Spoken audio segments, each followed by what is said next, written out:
Hi, everyone, and welcome back to Earl Grey. We have a very special guest joining us on the show, all the way from Greece. We have the lovely Jo Franco. Hi. Hi everyone. Joanna's my government name. I go by Jo. So yeah, Jo Franco is the name on online. Yes. So you are like a jack of all trades, essentially. So you are an author, a travel blogger. You are also one of the hosts of Netflix's hit series, The World's Most Amazing Vacation Rentals. But yeah, um I have really fallen in love with your content on YouTube. And you made a video recently explaining that you actually grew up as an undocumented immigrant in the USA. Can you tell us a little bit about what that was like as a child? I love how we went right into the deep end. I love it. I love that. I'm also the founder of a journaling company, Joe Club, for the journaling aspect. And it's funny because one of our core values is like depth. And so I already love this interview. Yeah. So when I was 5, my mom moved us from Rio in Brazil, a big city, and my entire family is Brazilian, but she moved us to this small town in the States, in this state called Connecticut, which is like very picturesque, very movie-like New England. And so we were the first family in the town that didn't speak any English, and that we were, I'm a person of color. I have this like caramel skin. We were so not what everybody was used to. And I mean, as a kid, you learn quickly. So it was a really crazy childhood because I had to learn English for starters. And then I had to learn the power of observation, because when you don't speak a language, you become a master observer, because that's like the only language that you have at your disposal, is like looking at body language and people's moods and reading the energy. So I think my childhood, while I was undocumented for 12 years, it was a lot of kind of like observing in silence and living in the shadows and observing how dynamics around me work. And it's a really fun thing to do, even if you are documented, even if you can travel. Just being a keen observer is what I took away from that chapter. Yeah, it's really interesting that that is something you learnt early on in your childhood. And then you kind of took that from observation into learning languages. So, Yeah. yeah, how did you learn your languages and why did you learn them?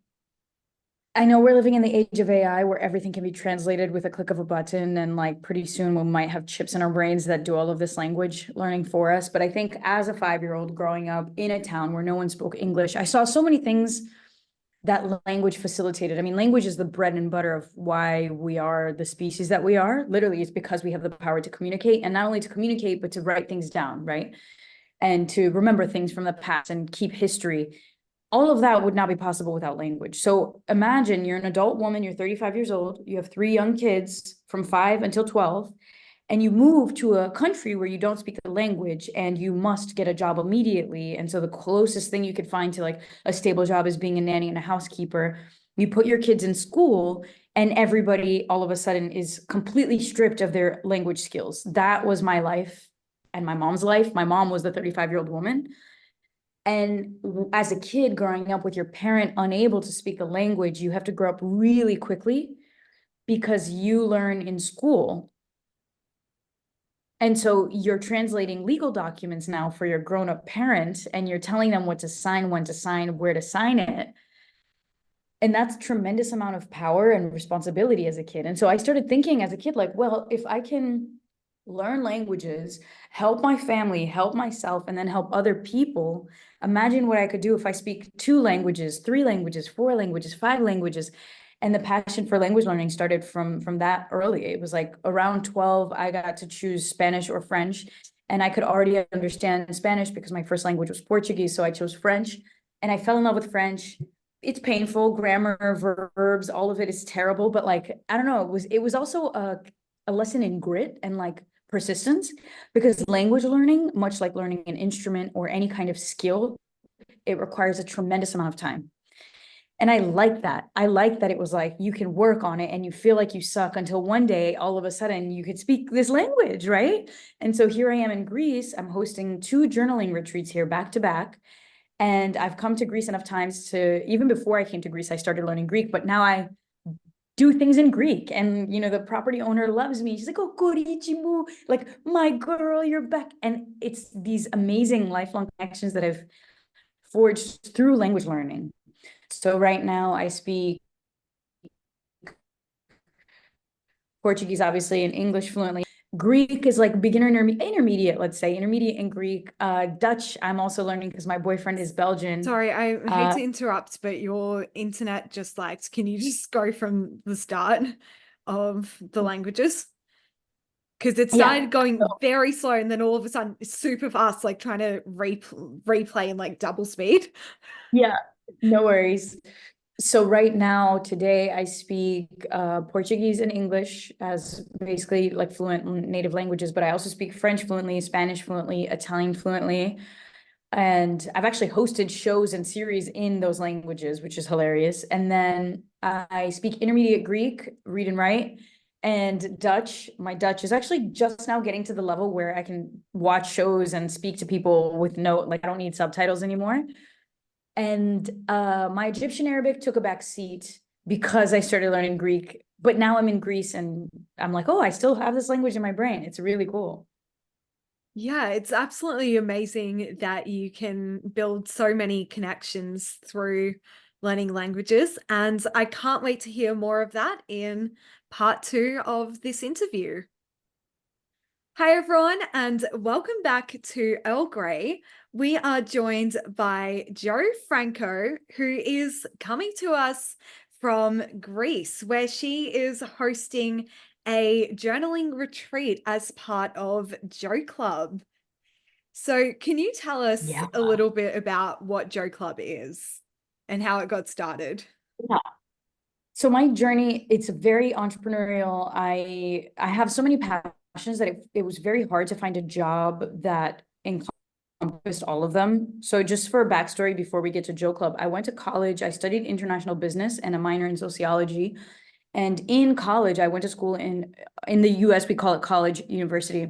I went to school in Manhattan. And so I had this amazing, and that was strategic. It was a privilege though, because I got to intern in many different companies and get real world experience. And I did 7 internships before graduating university. And I think that was the biggest thing that I could say. Like, if I could look back and say, like, you go, little Jo, it would be, you would do those internships. I was exhausted, but it was so helpful to have that information so that when I graduated university with my diploma, I already knew what I didn't like. And so by the time I graduated, I already knew that I didn't want to work for someone else because every role was very segmented and it didn't give me the languages and it didn't give me the depth that I liked and it didn't give me the creativity.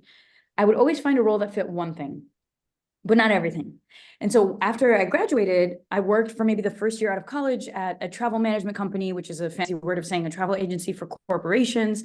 I worked at a co-working space with entrepreneurs, and I thought, like, maybe I'll give this a try and start my own thing. And I had a college buddy of mine who was also entrepreneurial. And so we decided to start a YouTube channel together. And that was all about young travel. So the first 7 years of my career was actually rooted in this YouTube channel where we traveled and made content, and it was very creative. But then we started booking shows for different companies, and I got this experience as a TV presenter as well, which I really loved, which is very different from making your own YouTube videos. Because when you make your own YouTube videos, it's just you and the camera, and maybe you're out in the street vlogging. But when you're filming a show, it's like 14 people staring at you, waiting for you to deliver your lines. It's a different skill set. They help each other for sure, but I saw, okay, these are 2 different career paths, and I like both of them. What I love so much about the YouTube career is that you were able to decide, I want to move into this vertical of tech and start making videos about tech. And the next thing you know, in the next 5 years, your entire business could revolve around tech. And a few years prior, your whole business was around travel. So I started catching on, and I love digital entrepreneurship. I was a digital nomad before that was even a term, traveling around, because eventually after I was undocumented, I did get my green card and I did get my citizenship around university time. And so I just started traveling like a crazy person because of all of those years where I couldn't travel. So you have now languages, you have business experience and entrepreneurship, this YouTube channel, 7 years, very successful, hit over 1 million subscribers on that channel. And I was like, this doesn't connect to what I want anymore, because by the time I was 28, I was no longer trying to be everywhere. I wanted to have deeper connections with my family.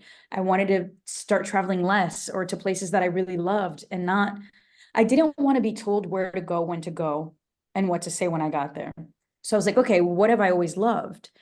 And I started asking myself these questions, and it's scary because when you're successful and you need to step down from that because you're no longer happy, it's scary. You have more to lose. And this is why people always say try to do many things when you're young, because you have less to lose in theory. The minute you find success, you have a good paycheck, it's really hard to be like, okay, let me stop everything and start from scratch, because you're used to a certain lifestyle that's only afforded by your, paycheck that comes from this thing that you might not connect with anymore. This is the stage I was in around 2019. And this is when I get a random email from a Netflix show saying, hey, can you come and audition? I auditioned because they had seen 12, or it was like 600 videos of mine online at that point. And they were like, okay, we're going to interview you, but I still had to win the job. I won the job. I got the job as a host for the world's most amazing vacation rentals on Netflix, 2 seasons, which is a big deal in TV speak. We started filming January of 2020. So I had officially graduated from YouTube, and I was now a TV presenter on Netflix. All of this is on wraps because we don't talk about what happens until 6 months after it's out, right? Because like you're in production, it's hush hush. So I stopped creating content on YouTube, start traveling the world for the show. January of 2020, February of 2020, March of 2020, COVID hits. So I had 2.5 months of travel show experience in me when everything shut down. I was sent home for an indefinite amount of time. I had always, this entire journey, been journaling. I had always kept a journal from the minute I could write. I was 12 years old and I was writing. I have all of this in backstory in journals. It was always something like, now when I look back, it's funny because for all of those years I was on YouTube, there are pictures of me journaling. There are, videos of me journaling. I never shared it with the public, ever. Journaling to me was a way for me to connect to my own voice when I felt like I didn't have one, when I was undocumented, when I couldn't be loud. When you're undocumented, you can't call attention to yourself. This is like not how you're raised. You're raised to keep your head down, don't make a fuss, because if anybody finds out, we're all screwed. So anyways, during pandemic time, I couldn't travel, I couldn't learn languages. So I finally was like, all right, let me take a picture of my journal and share it with the world. And it was scary, but it felt natural. We were all in complete despair. And somebody asked me to start a 30-day journaling challenge so we could get through, COVID together, journaling with each other online through my Instagram stories. So I started this 30-day challenge every day, asked a deep prompt, they would answer, and I did this for 90 days. And on day 75, I'm like, I wonder if people would pay to journal with me in real time in a Zoom room. And this is when Jo Club, the journaling company, was born. And because of my travel experience, the rooms were super diverse. So I actually had a member from Australia in the beginning, and she would wake up at like 1 in the morning to catch our meetings. And like, it was just beautiful. So we had a room of somebody from Finland, from Brazil, from Australia, from Poland. And like, this was the first time ever we were talking about deep things with people you would never meet otherwise. That's been the DNA of Jo Club. It's been 4 years.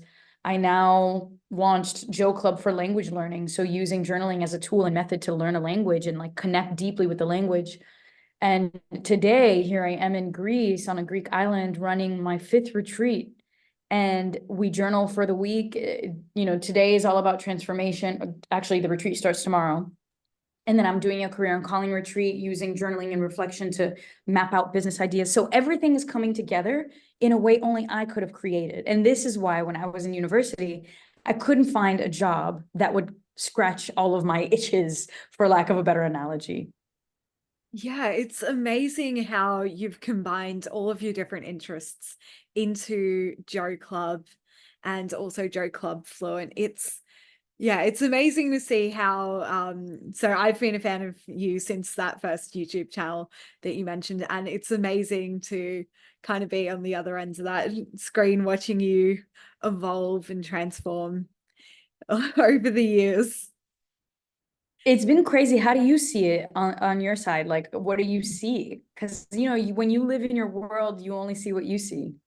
Yeah, Oh, for me, I started watching your videos when I started so I was learning Italian at high school and I started to get very like disinterested in the language. I know this sounds really bad, but the thing is, it was I found out a lot later that it was just the way that it was being taught to me because I'd started learning it in kindergarten and then all throughout primary school and then in high school I'm like, look, I give up. This is not working for me. And so I started to learn or started to teach myself French. And yeah, I stumbled across your videos and some of your videos as well from being in Paris. And then of course you also have a favorite city as well in Italy that I've seen a lot of videos about. So yeah, but honestly, do you have like a favorite memory from your travels? You know, I think with travel, what's been cool is like I can go to the same place over and over again, and with the language, I start seeing different versions of the place, and that's what's interesting. It's not just travel; it's like travel and language, and making it a point to connect deeply. There are some travelers who like to go to many, many places to say that they've been there. I'm not that traveler. I'm the traveler that'll go 100 times to Greece because I want to learn Greek, speak to the people, connect to them deeply, and have family feelings all around the world. So for me, last night I came to this property at like 11 p.m. I hadn't slept in 23 hours, and the host came to greet me, and I had seen her earlier last year, and she greeted me the way my grandmother would. Like that to me is why I travel. And and that means that it's like an unlimited amount of possibility because I can go to the same place over and over again and it'll always be different. Yeah, it's amazing that you've managed to find, I guess, like little pockets of, of the Jo Franco community all around the world. And I do want to say you have definitely found a little pocket here in on Earl Grey. So thank you so much for coming on the show. Thank you so much. I wish everybody happy travels and good luck language learning. Don't give up. Yeah, don't give up, people.